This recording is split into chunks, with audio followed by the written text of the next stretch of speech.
What's up, YouTube? Today we're looking at the worst V-Star. Of the six, I think this is the worst one. It's Glaceon. All the other ones have some playability. Glaceon was really hard to do.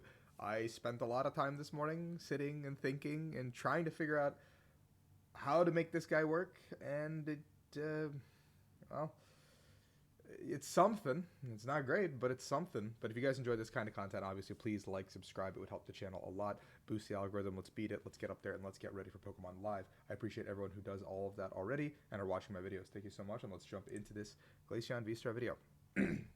So today we've got our fourth V-Star we're looking at, Glaceon V-Star. Now, we get these two cards in a promo box. The Glaceon V-Star is another two-prizer, like we discussed, and has 260 HP, a little bit lower than the other V-Stars, a little bit more easily one-shottable. It's fine. 2 waters and a colorless, 180, and the opposing Pokemon cannot retreat. That's okay, not crazy. The not retreating thing can kind of stick something in the active maybe, but we need to be able to pair that in a way where we can loop that or boss loop, I don't know, like something with damage. The V-Star power is probably one of the weakest V-Star powers I have seen amongst all of them. With 2 water and a colorless, Crystal Star 220 during your opponent's next turn, prevent all damage from and effects of attacks done to this Pokemon. That's cool and all, but there's really cool card Boss's Orders and Escape Rope, so you can just avoid this Glaceon and go for the bench for a turn. And 220 is not a lot of damage comparatively to the other V-Star Pokemon we have seen so far. It's a little bit underwhelming, how you would say. Glaceon V has 210 HP, pretty standard. Has Frost Charge, attach a water energy from your deck and attach to this Pokemon.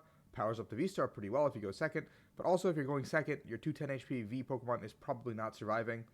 And then for the 2 waters and a colorless, you have Freezing Wind for 130. So that's the promo one. Let's look at what we've already got existing in our Glaceon toolbox. We've got Glaceon VMAX with the Crystal Veil ability. Prevent all damage done to this Pokemon by attacks from your opponent's Pokemon VMAX, except Glaceon VMAX. That's a really cool ability, except it doesn't specify V-Star Pokemon, which means all of these cool new attackers we just got can attack our big Glaceon VMAX. That sucks.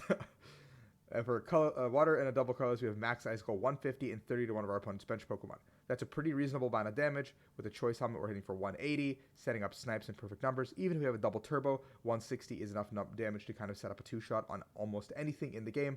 It's very reasonable to get a max icicle off in one turn with a Melanie plus a double turbo. So that's actually pretty cool, but unfortunately the ability sucks because of V-Stars.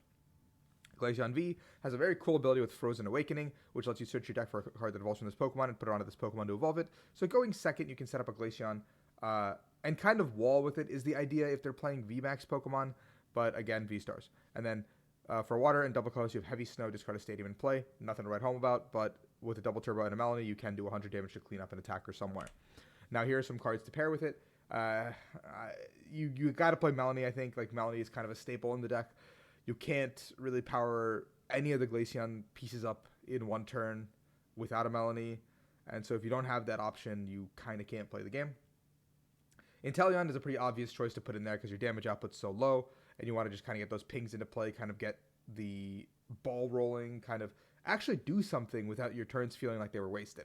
Now then you have Frostos with the Frost Over ability.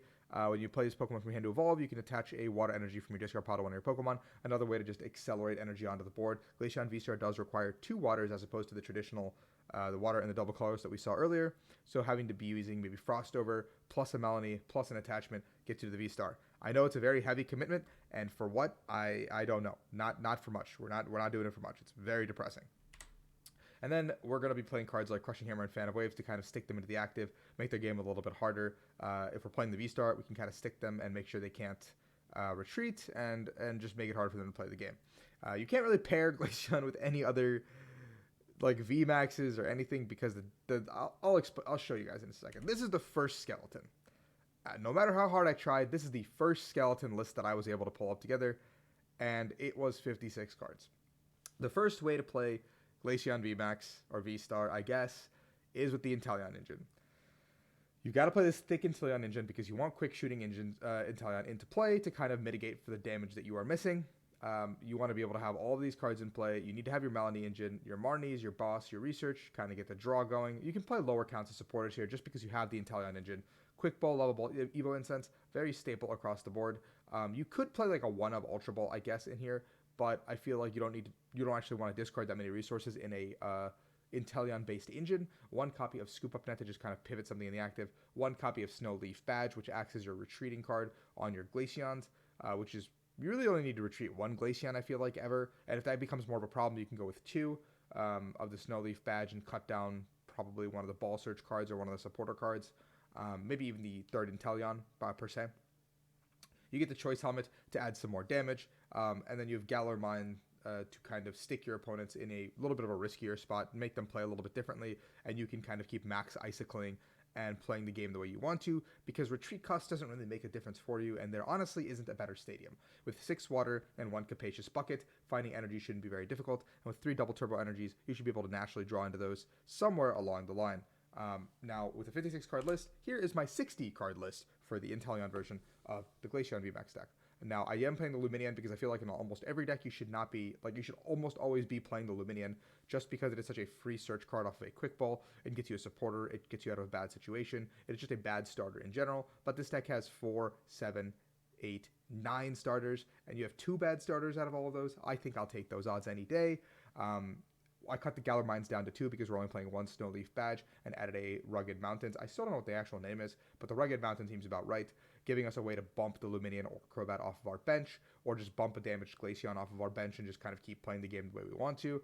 With 2 Choice Helmets, we're adding a little more damage, taking a little bit more of an aggressive approach. I have 3 money, 2 boss right now, but that number could flip around very easily if I feel like the aggressive approach is better. We don't really need to, disrupt our opponent's hand necessarily. We can just keep chasing whatever the threat level target is and kind of looking for the game effectively, because if we're hitting for 160, we can just kind of do that way, and then we can also like boss something up 3 times, maybe icicle shot it with the Glaceon VSTAR, stick it there, and make sure you can use the pings effectively, or use our Glaceon VMAX the next turn effectively to kind of clean up knockouts or set up knockouts for the future. Now, I wanted to take a little bit of a different approach as well, because I wanted to take out the Inteleon line and the package because it eats up so much dang space. It eats up so much space in a list, and I don't want to dedicate that much space when, well, I mean, Glaceon is supposed to be the star. Like, I'm trying to use the Glaceon effectively, which is really, really hard. I'm really, really sorry, guys. I tried. I really tried. I promise I tried. So I decided to try the Frostlass build with like 2 Frostlass, and then I was like, well, I think if you're playing Frostlass, Calyrex kind of becomes an auto-inclusion, because you can just always max lance to kind of clean up. Ride of the High King is very strong as well, and it doesn't really deter from your strategy whatsoever. But you're probably going to go heavier on Melanie because it's going to be a harder time finding it, and I thought Cheryl would be a really cool card, because Cheryl paired with like the Frostlass puts you in a really good spot to just double turbo. Those captures are meant to be double turbos. I don't know why they did it that way, but it's fine, whatever. In the list, but it's meant to do that, and you kind of have like this whole engine with the 4 quick, 4 ultra to kind of dig as deep as you want. You got the Crobat, you got the Snow Leaf Badges, the 2 capacious buckets, and the 3 level balls to kind of get everything going. So here is the 60 card list. I'm going to have to explain this because it is a little bit weird. I went down a little bit of a rabbit hole in my own brain about how I wanted to approach this. Well, you got the 3-2-1 Glaceon line, so pretty solid with the Frozen Awakening. You can get whatever you want on turn 1. 2-2 Calyrex, so it is still a half Glaceon, half Calyrex deck, because then Calyrex is still very, very strong and can kind of clean up after you max Icicle something, or you can Icicle shot something in the active, or maybe even Crystal Star and buy yourself a full turn if your opponent can't find a boss's orders. And you've got the 2-2 Frostlass to kind of use the Frostover ability, kind of get set up. There's no copies of Net, because I don't anticipate us picking this guy back up, but which does suck, because he's going to, like, Frostlass is going to eat up a lot of bench space. But because we're going to eat up bench space, I was like, why don't we just play 1 copy of Suicune? I feel like there's no actual like negative to playing a copy of Suicune. Yes, I don't have any retreating costs besides Snow Leaf Badge, but hear me out here. If he's in the active anyway, I'm probably attacking with Blizzard Rondo anyway. It feels like a really good attack in almost every situation. It sets up 2 shots really, really well, and I don't mind drawing cards with Fleet-Footed. Now, we're not affected by Path or anything like that in this deck. I guess Path can shut down our Crystal Veil, but I'm not really concerned about Crystal Veil. Our ability, and I guess Fleet-Footed, but I'm not really concerned about that either. So I didn't put any stadiums in this build. I decided to take a much more, coin flippy approach. The deck's not good. I wanted to take a coin flippy approach and try to see if I could win games kind of via cheese. So we've got a Crobat and a Luminion, kind of staple, I think, in everything. 4 quick, 4 ultra, 2 level.